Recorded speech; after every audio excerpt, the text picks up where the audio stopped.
ഞാൻ ഇത് ജയിച്ചാൽ എല്ലാവർക്കും 10 ലക്ഷം രൂപ വീതം തരും. പിന്നെ റോൾസ് റോയ്സ് എല്ലാ വീട്ടിലും കാണും. ജയിച്ച പ്രസിഡന്റ് എവിടെ പോയി? 10 ലക്ഷം രൂപയും ഓരോ വീട്ടിലും റോസ് റോയ്സ് കാറും തരാന്ന് പറഞ്ഞിട്ട് അവൻ മുങ്ങി. ചൂടാണ് എന്റെ ചിഹ്നത്തിൽ കുത്തു.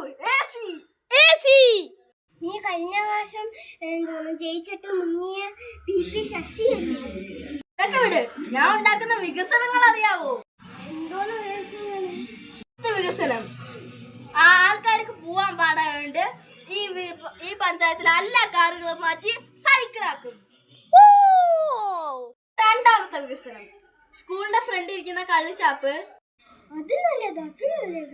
ഇനി കള്ളിഷാപ്പിന് പ്രവർത്തിക്കാൻ പറ്റാത്ത സ്കൂളാണെന്ന് എഴുതി ചേർത്ത് സ്കൂൾ പൊട്ടിക്കും. എണീറ്റ് പോടാ. ഏസിക്കോട്ടയാണ്.